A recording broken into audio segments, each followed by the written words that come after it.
Bonjour à tous, je vous invite à vous abonner à cette chaîne, à aimer, à partager, à commenter ces vidéos, c'est très important. C'est une manière de nous soutenir. Merci à vous tous. Bonjour François Pupponi. Bonjour. Vous êtes donc vous avez été membre du Parti Socialiste jusqu'en 2018, vous êtes ancien député, excusez-moi, maire de Sarcelles pendant 22 ans, excusez-moi, et auteur de 3 livres aux éditions du CERF, Émirat de la République, comment les islamistes prennent possession de la banlieue, Lettres à mes compatriotes musulmans, et puis ce dernier livre, La gauche en perdition, toujours donc aux éditions du CERF, et vous faites partie finalement de cette génération de gauche. Vous voulez revenir à une gauche plus sociale, plus démocrate, et vous fustigez un petit peu en fait voilà la dérive de ce que vous appelez la néo-gauche. Vous n'appelez pas ça une gauche. Alors pourquoi est-ce que vous considérez la NUPES, en tout cas plus la branche LFI, comme quelque chose qui ne fait plus partie de la gauche authentique? Parce que la gauche que j'ai défendue, alors on peut l'appeler authentique, en tout cas celle que moi j'ai défendue et à laquelle j'ai adhéré très jeune, c'était en fait la social-démocratie. C'est une gauche qui essaie de défendre les valeurs sociales tout en respectant nos institutions. Et quand aujourd'hui, et Mitterrand à l'époque, je reviens sur la chanson que vous avez passée juste avant, Mitterrand à l'époque avait réussi à faire en sorte que dans le leadership de la gauche, ça soit cette gauche qui dirige, et non plus le Parti communiste. Et puis, le Parti socialiste ayant failli, on n'a pas réussi à maintenir ce leadership, c'est Jean-Luc Mélenchon et LFI qui a pris le dessus, et ils sont capables de tout pour arriver. C'est-à-dire, ils sont capables, moi je le vois dans les quartiers à Sarcelles, de s'associer avec les réseaux de l'islam radical sans aucun problème, d'être avec les indigénistes, d'être avec les wokistes, d'être avec des gens qui ont des thèses racialistes. Ça ne leur pose aucun problème, mais c'est le principe des trotskistes qui sont capables de tout accepter pour prendre le pouvoir.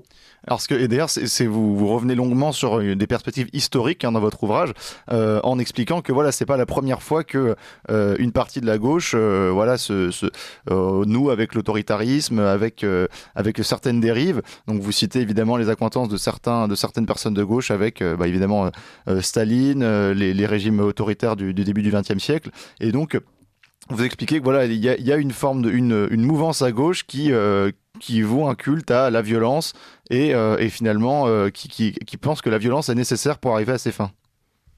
C'est ce qu'on constate aujourd'hui, c'est-à-dire qu'il y a toujours eu un risque de dérive totalitaire dans cette partie de la gauche. Et quand ils accèdent au pouvoir, on l'a vu au niveau en Russie avec les soviétiques, on peut le voir en Chine, on peut le voir au Venezuela, on peut le voir partout où ils ont réussi à prendre le pouvoir. Il y a cette dérive totalitaire parce qu'ils considèrent qu'ils sont eux le peuple et que le peuple est au-dessus de tout et que parce qu'ils se disent être les représentants du peuple, ils ont le droit de tout faire. On le voit aujourd'hui, alors bien sûr, il ne faut pas comparer si ce n'est pas comparable avec la France insoumise. Ils considèrent par exemple que sur la réforme des retraites, bien que les institutions aient fonctionné, que le vote, même si on peut être contre, et que les procédures choisies étaient des procédures qui respectaient la Constitution, eux, ils considèrent que le peuple est contre, et donc il faut descendre dans la rue et essayer de gagner par la rue. Voilà, c'est une remise en cause systématique des institutions dans un certain nombre de cas, avec un risque de dérive totalitaire, parce qu'ils considèrent qu'au nom du peuple qu'ils décident de représenter, ils doivent être capables de prendre le pouvoir comme ils le souhaitent. Alors je vais laisser la parole, j'ai oublié de le présenter, mille excuses, Didier Maisto qui est également avec nous, notre partenaire du jour, journaliste indépendant. Donc je suis pas sûr qu'il soit d'accord avec votre constat entier, mais c'est la vertu du débat après tout. Je vous laisse la parole, Didier Maisto. Oui, bonjour à tous, bonjour Monsieur Pupponi. Oui, j'ai lu votre livre. Bon, vous reprenez l'essentiel de ce qu'on entend dans les médias, dans les reproches que vous adressez à la NUPES, et particulièrement, pas tellement à la NUPES d'ailleurs, à ce que vous appelez la néo-gauche, la France insoumise. Et à l'appui de votre démonstration, vous allez chercher dans l'histoire les pires régimes totalitaires, effectivement, la Chine, la Corée du Nord, l'URSS de Lénine et de Staline, et vous projetez en quelque sorte le résultat qui ne saurait, qui interviendrait irrémédiablement, irrévocablement si d'aventure cette gauche arrivait au pouvoir. Ce qui me gêne un peu, c'est que vous oubliez quelque part, vous excusez toute la gauche qui a été au pouvoir, que vous appelez social-démocrate et qui le revendique, et dont on ne peut pas dire qu'elle est véritablement réussie. Et si je parle du quinquennat de M. Hollande, on ne peut pas dire que ça a réussi. Et si, puisque vous semblez opérer un rapprochement de plus en plus net via François Bayrou avec Monsieur Macron, on ne peut pas dire, vous venez de citer la réforme des retraites, que la démocratie participative soit vraiment la démocratie rêvée idéale. Vous parlez du 49.3, mais le 49.3, imaginé par Michel Debré et par De Gaulle dans la Constitution de 58, c'était pour reconvoquer le peuple quand justement politiquement c'était bloqué, c'était pas pour contre 80% de la population et 94% des actifs, tout le monde est contre cette réforme des retraites. Vous avez trouvé des supplétifs avec les Républicains qui se sont déshonorés parce qu'on voit bien qu'ils n'ont plus d'espace politique et qu'ils essaient de se refaire la cerise. Enfin, je trouve que vous passez sous silence tous ceux qui nous ont conduits à cette situation, la gauche dite de gouvernement et la droite dite de gouvernement, en fait, cette social-démocratie, dont je n'ai jamais vu, honnêtement, la moindre différence entre un député MoDem, un député macroniste, un député LR, un député PS, ancienne mouture. Je ne vois pas la différence, vous allez peut-être nous l'expliquer. Je ne crois pas qu'on puisse, sans faire de la mauvaise polémique, pavoiser. Et enfin, vous parlez aussi de communautarisme, beaucoup dans votre livre, et vous venez de le faire en parlant des gens capables de s'associer avec le pire du pire de l'islamisme, du wokisme, etc. Et vous faites dans votre livre un peu l'apologie de SOS Racisme, touche pas à mon pote, que Julien Drey, que je connais bien, a créé. Mais moi, je pense que aussi, c'est parce que vous en pensez, un peu la racine du mal. Moi, j'ai grandi dans une cité, j'ai grandi dans un quartier populaire de Toulon, que vous connaissez bien, puisque vous avez été maire et député de Sarcelles. Vous connaissez cette France un peu compliquée, avec ces quartiers dits sensibles. Moi, quand j'ai grandi dans ces quartiers-là, il n'y avait pas de différence. Il y avait un droit à l'indifférence. J'avais des copains noirs, arabes, de toute nationalité, de toute religion. Personne n'avait eu l'idée de regarder sa couleur de peau ou sa religion. Et je pense qu'on est passé du droit à l'indifférence au droit à la différence en donnant une super citoyenneté à des gens parce qu'ils avaient une couleur de peau différente et on a créé différentes catégories. Et c'est de là que vient le morcellement de ce que vous regrettez d'ailleurs, de cette France morcelée, de cette France éclatée où on regarde. Il faut aussi regarder les responsabilités de tous les gens qui se sont succédés au pouvoir depuis, allez, mettons, une trentaine d'années. Bon, là-dessus, moi, j'ai aucun problème. Je le dis dans le livre, je viens de le dire. Si la gauche radicale, l'ultra-gauche est en train de prendre le pouvoir au sein de la gauche, c'est parce que la gauche social-démocrate a failli. Ça a commencé avec Lionel Jospin, ça a fini avec François Hollande, et si on a fait 1,5% aux élections présidentielles, c'est qu'on n'a pas réussi, et que les électeurs de gauche nous ont tourné le dos parce qu'ils n'ont pas été à la hauteur. Bon, j'ai aucun problème pour le dire, c'est factuel, c'est évident, et nous avons une part de responsabilité terrible. Là où je ne partage pas votre avis, vous dites, je fais un livre qui répète ce qu'on dit dans les médias. Moi, je répète j'écris ce que je vis. Voilà, ce que je vis. Quand vous reparlez de la réforme des retraites, j'ai toujours essayé, c'est peut-être ce qui différencie la gauche social-démocrate de la gauche, de l'ultra-gauche. Moi, j'ai toujours considéré que lorsqu'un texte est voté en respectant les institutions, on le respecte. Parce que le Parlement qui vote, il représente le peuple. En démocratie, on a voté il y a 1 an, le Parlement représente le peuple. Et quand 1 an après, on dit « ouais, mais ce que vote le Parlement, nous, on n'est pas d'accord parce que le peuple, c'est nous », on n'est pas des démocrates. La démocratie, c'est, il y a eu des élections, les gens ont voté, les représentants du peuple respectent les institutions et les textes, en particulier la Constitution, et donc on respecte ce vote. Si on dit « ah non, eux, ils ont été élus, mais on s'en fout parce que la démocratie, c'est pas ça, la vraie démocratie, c'est nous on est les plus forts », c'est pas de la démocratie, c'est du totalitarisme. Voilà. Et je ne comprends pas que des députés de la France Insoumise ou d'autres, de la NUPES, le processus parlementaire de la réforme des retraites, il respecte la Constitution, d'ailleurs, en partie. D'ailleurs, ça a été dit par le Conseil constitutionnel. Parce que si on dit ce qui se passe au Sénat, on s'en fout. Ce qui se passe à l'Assemblée, on n'est pas d'accord. Et le Conseil constitutionnel, de toute façon, c'est tous des politiques et ils sont à la solde du pouvoir. Ça veut dire qu'on ne respecte pas les institutions démocratiques. Bah, c'est tout. Alors, Mais François Pupponi, pardon, mais il y a aussi une question. Alors, les institutions, le respect des institutions, c'est une chose, mais il y a aussi la question de la légitimité. Aujourd'hui, quand on voit la manière dont Emmanuel Macron a été élu en prenant appui sur Marine Le Pen, quand on voit la manière dont les élections ont une abstention folle au niveau des législatives, on peut pas seulement expliquer. Monsieur, vous avez raison. On On peut discuter de la manière dont ces institutions fonctionnent. Mais pour l'instant, ce sont nos institutions. Voilà. Mais... Soit on dit, bah ouais, ben nous on considère que ces institutions, bah ouais, ben on n'est pas d'accord. Bon, ben, donc il n'y a plus de démocratie, il n'y a plus d'élections, il y a plus de... mais je vous réponds. Je pense qu'effectivement... Je voulais finir, parce que vous avez dit beaucoup de choses. Par rapport à ce qui se passe dans les quartiers, moi j'y vis toujours. On dit à Sarcelles, je vis à Sarcelles, donc j'ai aucun problème. J'ai connu la mixité, le melting pot. Dans ces quartiers, je constate, avec les gens que je fréquente tous les jours, qu'il n'y a plus de mixité. Il n'y a plus cette diversité. Voilà, Après, on me dit, ouais, mais oh là là, il parle du grand. Je ne parle pas du grand remplacement, je lui dis, c'est plus la même population. Et il n'y a plus de diversité, il n'y a plus de mixité. On a ghettoisé ces quartiers. Et les pouvoirs en place y ont grandement participé. Voilà, donc je suis en train de dire qu'il y a vraiment une responsabilité. Et n'ayant plus de mixité, il y a en plus un phénomène nouveau, c'est qu'il y a maintenant les réseaux proches de l'islam radical. Qui arrivent et qui essayent de récupérer la communauté musulmane. Si on n'est pas capable de le voir, de le dire et de le combattre, bon, on leur laisse la passe. Moi, j'ai pas de problème. Et juste pour finir, parce que ça me fait... Aujourd'hui, il y a un nouveau livre qui sort, c'est le député de la circonscription, 8e circonscription du Val d'Oise, et les filles NUPES, qui sort un livre, et le livre, il l'a titré « Noir français ». Parce que ça veut dire qu'au sein de la NUPES, il conceptualise la notion de race et la notion de racialisation, puisqu'ils disent, voilà, moi je suis pas un citoyen, moi je suis noir et français. C'est pas moi qui l'écris, c'est le titre de son livre. Donc voilà ce qui se passe. Il y a une évolution que moi je déplore, parce que je n'ai pas été élevé dans cette logique-là, et que je constate. Après, est-ce qu'ils ont tort, est-ce qu'ils ont raison, c'est un autre débat, mais je constate ce que je vis.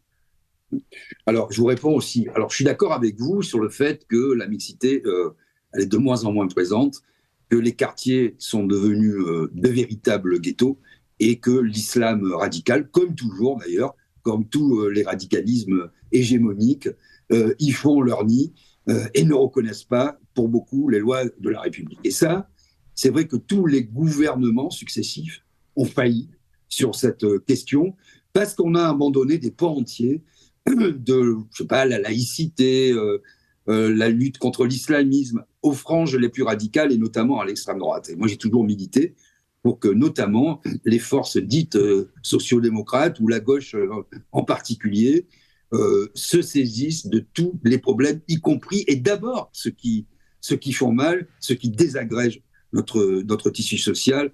J'ose même plus dire le vivre ensemble parce que c'est tellement galvaudé que finalement, chaque fois qu'on dit ça, on dit oui, bah, tu es un naïf, tu es dans l'angélisme, etc. Mais là-dessus, on peut être d'accord. Et je ne veux pas exonérer les différents gouvernements, vous l'avez dit vous-même, c'est pas LFI qui est responsable de ça, même si je suis pas là pour défendre LFI, mais il faut quand même le dire. Après, vous avez aussi parlé de la Constitution et du respect des institutions. Je pense que les institutions, elles ont été respectées, même si elles sont attaquées avec ce désir de 6e République, cette verticalité du pouvoir qui est sans arrêt remise en cause. Je n'ai pas vu qu'il y avait de putsch à l'Assemblée nationale ou que le vote ne fut pas reconnu. Le vote, il a été reconnu. Après, je pense qu'il y a la lettre et l'esprit. Vous voyez, et vous savez bien que la démocratie, c'est pas simplement cause toujours, tu m'intéresses, j'ai le pouvoir, et comme dirait Macron, je vous emmerde. La démocratie, c'est quelque chose de vivant. Quand on a le peuple contre soi, et j'aime pas non plus cette notion de peuple, je sais pas ce que ça veut dire, mettons une majorité de Français. On le voit bien, 14 journées de mobilisation, ça n'a pas cessé. Que les gens dans la rue demandent au président de la République d'être écoutés simplement. Écoutez-nous, écoutez-nous. Faites des amendements, retirez ce texte, faites, comme l'ont dit les plus raisonnables ou les plus sociodémocrates, comme M. Berger, on suspend, on réfléchit, on se revoit. On ne peut pas imposer aux gens quelque chose dont ils ne veulent pas. Donc effectivement, je ne dis pas moi que c'est un déni de démocratie, je dis que cette démocratie représentative qui est quand même un peu remise en cause, parce que M. Macron a fait peu de voix au premier tour. Et en plus, si on rapporte ça à l'ensemble des inscrits, c'est vraiment pas grand-chose, mais c'est pas propre à M. Macron, hein. C'est propre à tous les présidents élus depuis 30 ans sous la Ve République. Il y a Marine Le Pen au deuxième tour, il y a beaucoup de gens de gauche qui, certes, en se pensant le nez, vont voter pour M. Macron, qui dit entendre, qui dit que ce vote l'oblige. Il dit lui-même, je vais changer ma manière de pratiquer le pouvoir. Puis après, il ne change rien. Et il dit, c'est la démocratie. Ça ne peut pas marcher. Mais ça ne peut pas marcher. La seule chose que vous devez faire, moi j'entends les critiques, je peux les partager en partie, mais la seule solution au constat que vous faites, c'est mettre le candidat de la Macronie dehors dans 4 ans. Voilà, c'est de dire, ces gens-là, ils nous ont trompés, ils ont mal géré le pays, on n'en veut plus. Voilà, et on gagne les élections, et une fois qu'on a gagné les élections, eh ben on change la méthode de gouvernance, bon courage, et éventuellement, on propose une 6e République. Voilà, c'est ça qu'il faut faire en démocratie. Quand à un moment, on a le sentiment d'avoir été trompé, ou que celui qu'on a mis en place, je m'excuse, Macron, il a été élu il y a 1 an. Alors on peut dire, mais il a été élu, mais pas tout à fait. Donc on ne peut plus fonctionner quand c'est comme ça. Parce que c'est-à-dire qu'on ne reconnaît pas le fait électoral. Et mais tout le monde a reconnu le fait qu'il a été élu. Mais quand on dit, il a été élu, mais pas si bien que ça, donc après tout, il n'a pas tout à fait la légitimité. Non, mais vous voyez, ça pose, je pense, le problème de la lettre et de l'esprit. Vous avez parlé vous-même du Conseil constitutionnel, sans aller dans le populisme et l'exagération. Je peux vous donner un exemple pour montrer que c'est parfois très compliqué, parce que moi, je l'ai vécu. J'ai été député 15 ans. J'étais parmi les 30 députés qui, au moment du Covid, avaient le droit d'aller siéger dans l'hémicycle. On était 30. 30 à représenter le peuple. Et qui aient voté la quasi-totalité des lois sur le confinement, la privation des libertés. Eh bien, je peux vous dire que quand vous vous retrouvez dans une situation comme ça, vous avez été élu et on vous dit, maintenant, il faut que tu décides. Et sincèrement, je n'ai pas été élu pour ça. Quand on a été élu, dans le programme, il n'y avait pas le confinement dû au Covid.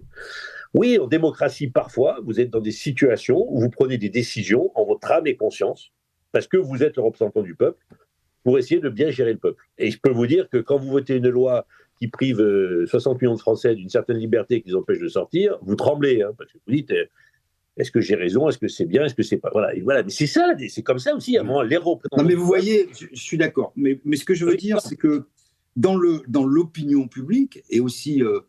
c'est partagé par beaucoup de Français, au-delà de l'opinion. Je pense que les institutions ou la façon de les gérer sont un peu fatiguées. Vous voyez, quand vous parlez vous-même du Conseil constitutionnel, c'est pour ça qu'une 6e République, appelons-la comme on veut, dire, c'est pas... il faut gagner, pour l'avoir, il faut gagner. Il faut l'imposer par les urnes. Je suis d'accord.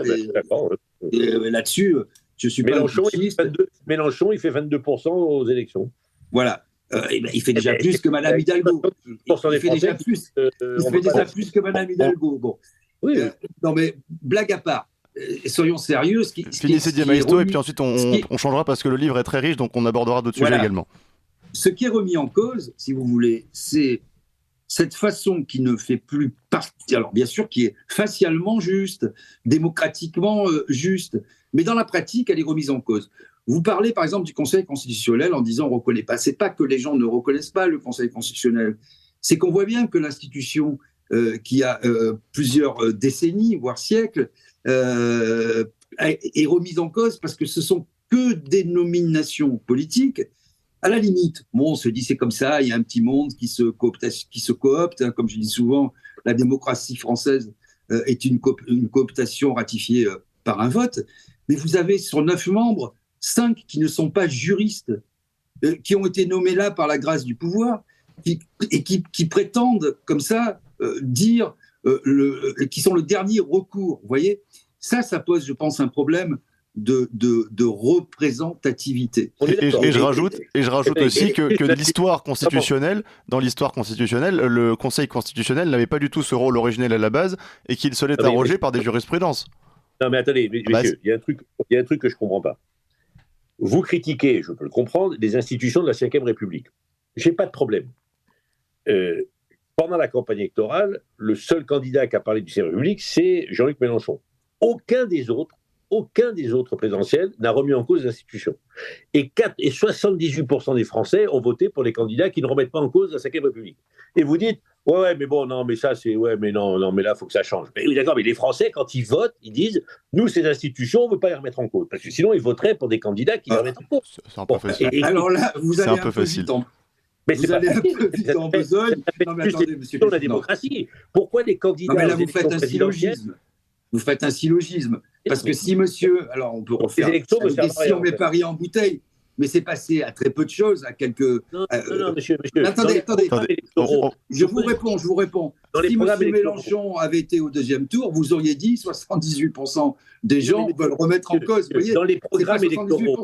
C'est 2%, c'est 1% d'écart. Dans les programmes électoraux, qui a remis en cause la Ve République? Mais tous les candidats avaient leur réforme constitutionnelle en perspective. Non, mais est-ce qu'ils ont remis en cause la Constitution en disant on va passer à la 6e République? Non, on ne parle pas de constitution, on parle de réforme constitutionnelle. Mais alors, en tout cas, je vous réponds. Vous savez, attendez, il faut quand même qu'on avance dans le débat. Oui, mais on avance. La plupart des candidats, même s'ils n'ont pas voté, même s'ils n'ont pas défendu expressément la 6e République, je prends un exemple, beaucoup avaient dans leur programme le référendum d'initiative citoyenne.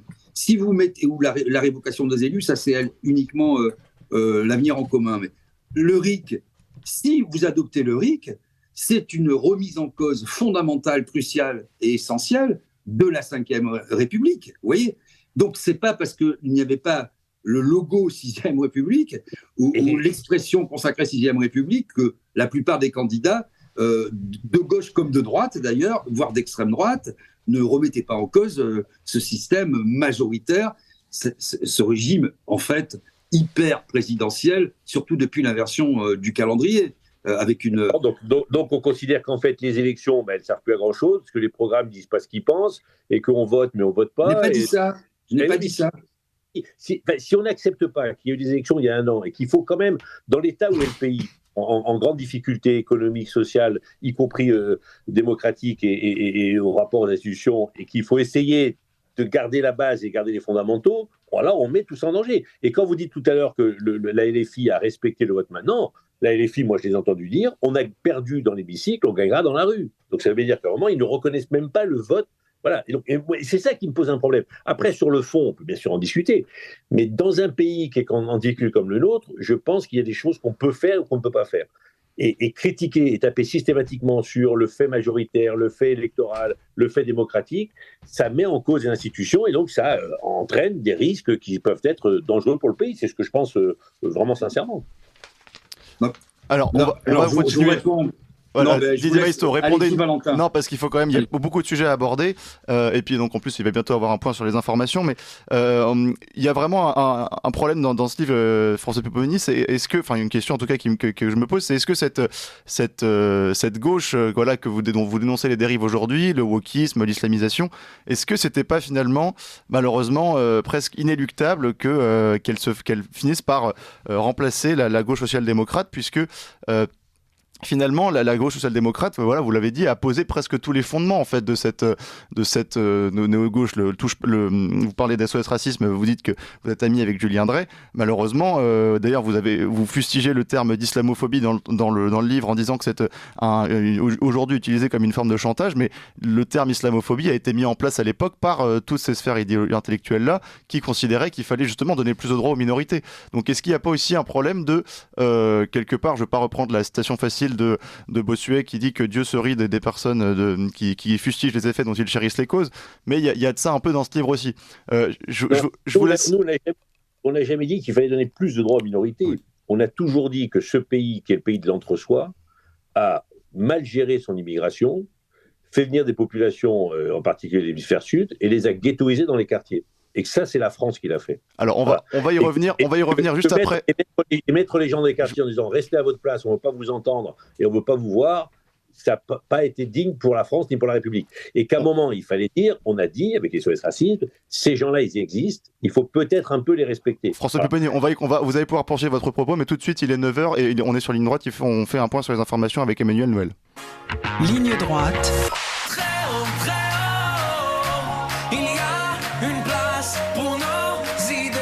Vue de haut. Et nous sommes toujours avec François Pupponi, membre du Parti Socialiste jusqu'en 2018, ancien député, ancien maire pendant 22 ans de Sarcelles et auteur de ce livre La gauche en perdition aux éditions du Cerf. Et puis nous sommes toujours aussi également avec Didier Maisto, journaliste indépendant, notre partenaire du jour.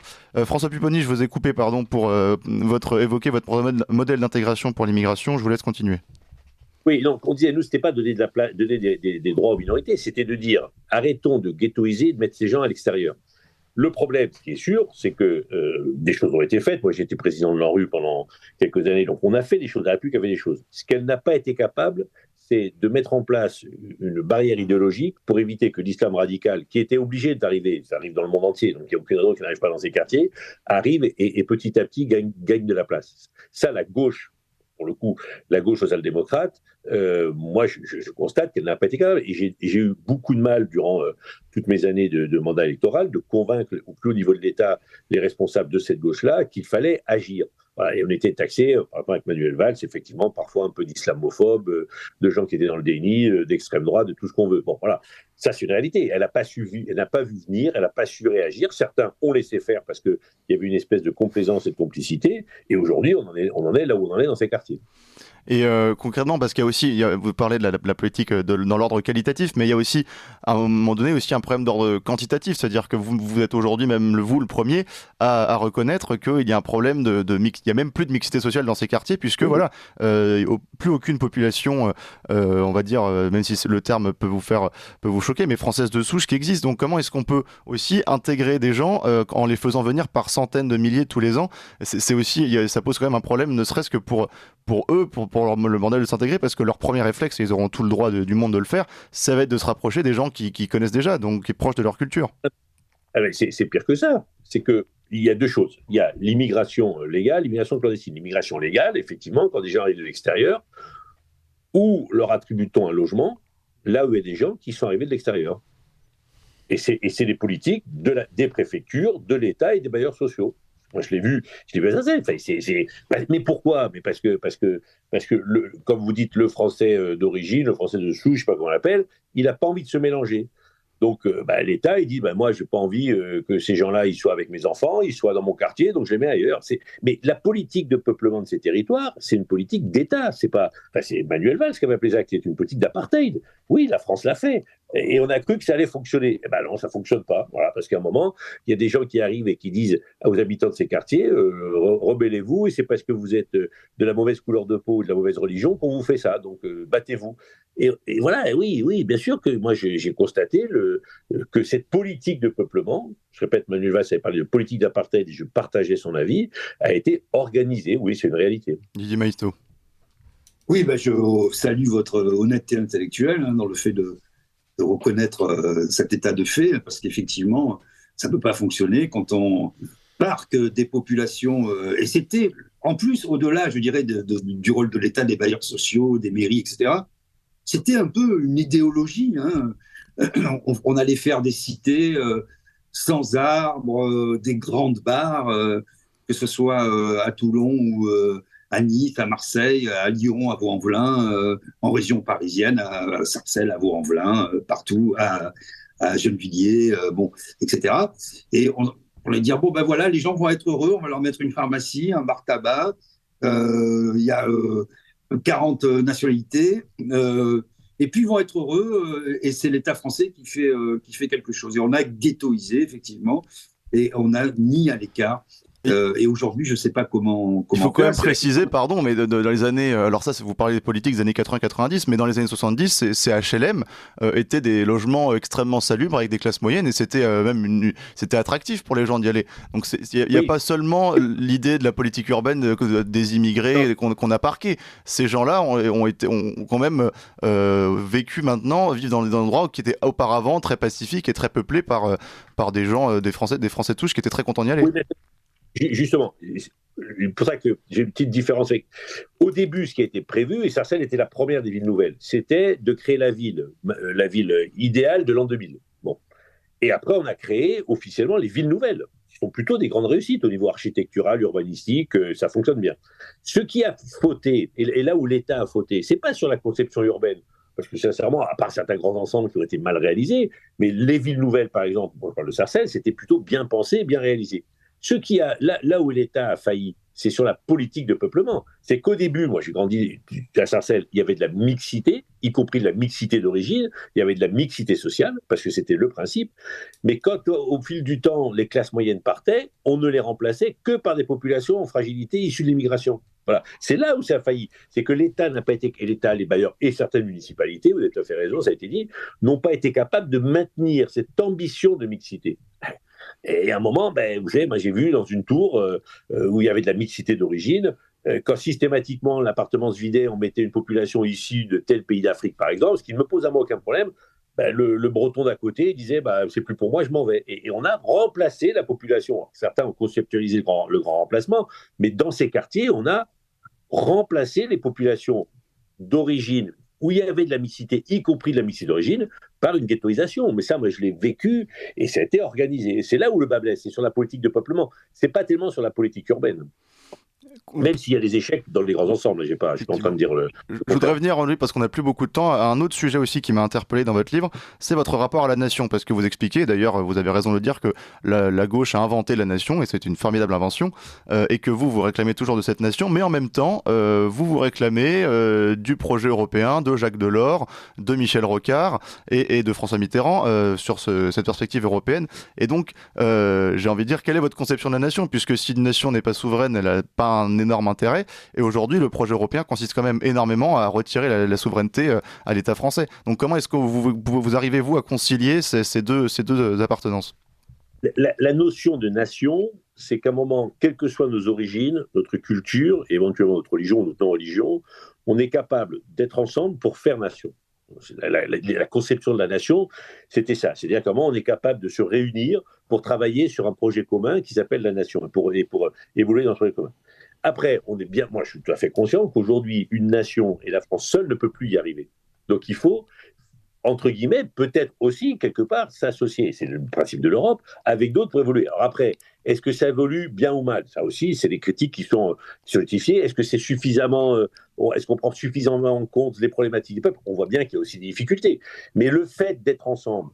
moi, je préfère un espace européen que nous vivons aujourd'hui que ce qui se passait au XXe siècle, ou même avant, avec les guerres systématiques. Je préfère qu'on soit en paix avec nos amis et nos pays frontaliers qu'en guerre. On ne va pas revivre ce qu'on a vécu. Parce que la nation fermée sur elle-même, elle a aussi entraîné quelques millions de morts. Voilà. Donc il vaut mieux qu'on soit ensemble, il vaut mieux qu'on soit en paix, il vaut mieux qu'on essaie d'évoluer vers quelque chose qui est positif pour nos populations, dans un espace européen.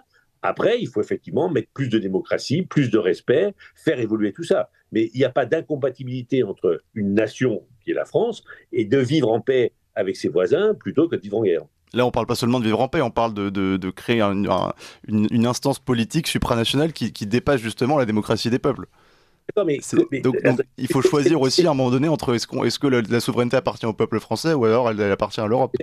Quand la souveraineté appartenait au peuple français entièrement, ça a créé, avec les Allemands en particulier, mais ça a entraîné des millions de morts, ça a entraîné la Shoah. Faut aussi, on peut dire, oui, d'accord, mais il faut aussi... Vous faites un amalgame entre la souveraineté du peuple français et... si, c'est ce que vous dites. Monsieur, quand les peuples étaient souverains, et uniquement souverains, il y a un moment, ils considéraient que leur souveraineté était mise en cause et qu'il fallait régler le problème avec les armes, avec les voisins. Refaites l'histoire du XXe siècle pour dire la fin du XIXe. Donc la souveraineté nationale uniquement et intrinsèque, elle a été aussi porteuse de malheur pour l'Europe.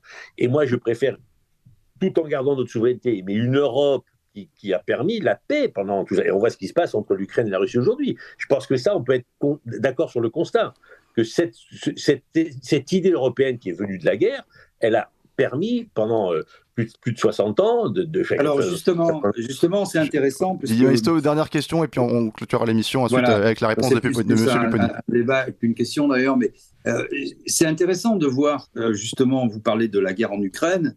Premièrement, si vous voulez, il n'y a pas eu de débat ni à l'Assemblée nationale, ni de consultation du peuple, pour le coup, pour savoir si on devait entrer en guerre. Et moi, j'ai compris qu'on était en guerre. Alors, je ne sais pas si on est en guerre ou pas.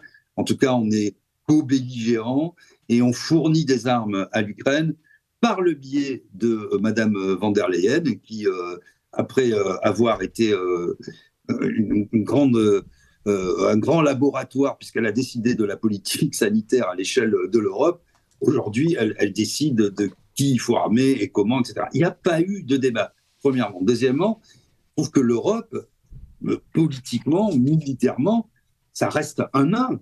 Et on voit bien qu'au sein même de l'Union européenne, il y a des intérêts complètement divergents. Aujourd'hui, l'Allemagne, hein, qui s'est largement autonomisée, qui commerce avec la Chine et qui n'a besoin de personne et qui développe ses propres marchés. Ça, c'est le deuxième point.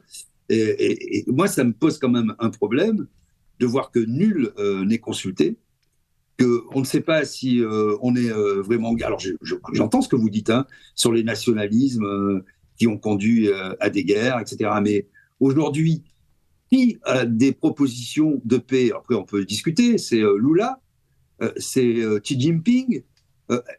L'Europe, chaque fois, c'est toujours plus de guerre. Didier Maisto, je voudrais donner le temps à François Pupponi de répondre à cette question. Il reste une minute. Je pose la question. Il reste 1 minute et 1 minute 30 de l'émission. Quelle sortie de crise? Comment on sort de cette guerre? Et quelles propositions concrètes de la part de l'Europe? C'est ça la question. Vous avez entièrement raison. C'est vrai que l'Europe, elle est quand même récente, il faut la construire. Juste là, vous avez raison. Quand le président de la République décide d'engager les forces militaires de notre pays sur un terrain d'opération, il y a une validation par le Parlement. Alors des fois, c'est fait dans l'urgence et on valide après. Parfois, c'est avant, mais en tout cas, il y a une validation. Là, c'est pas le cas, mais parce que officiellement, on n'est pas en guerre. Officiellement, on fournit des armes à un belligérant. Donc on est dans un contexte un peu particulier, un peu atypique, où on fait la guerre sans le dire, en permettant à quelqu'un de la faire avec nos moyens. Bon. Et ça pose un problème démocratique complet, parce que c'est vrai qu'il n'y a pas eu d'expression officiellement par les institutions, en particulier par le Parlement et l'Assemblée nationale. Donc ça, c'est un vrai sujet. Après, bien entendu qu'il faut qu'à un moment on parle de paix. Bon, et moi, j'aurais aimé effectivement que l'Europe soit capable de le faire. Aujourd'hui, elle n'est pas dans cette logique-là. Mais je répète, si l'idée européenne a eu un avantage majeur, elle est perfectible, cette idée. Il faut la faire évoluer. N'oublions jamais que l'Europe, telle que nous la connaissons, elle est récente. Et il faut la construire, elle se construit tous les jours. Tout reste à construire, évidemment. Merci en tout cas beaucoup pour cette émission animée. François Pupponi, je rappelle que vous êtes membre du Parti Socialiste jusqu'en 2018, ancien député maire de Sarcelles pendant 22 ans, auteur de ces 3 livres aux éditions du CERF, Émirat de la République, comment les islamistes prennent possession de la banlieue, Lettres à mes compatriotes musulmans, tous deux parus aux éditions du CERF, et ce dernier livre, La gauche en perdition. Et puis merci à vous, Didier Maisto, journaliste indépendant et puis notre partenaire du jeudi.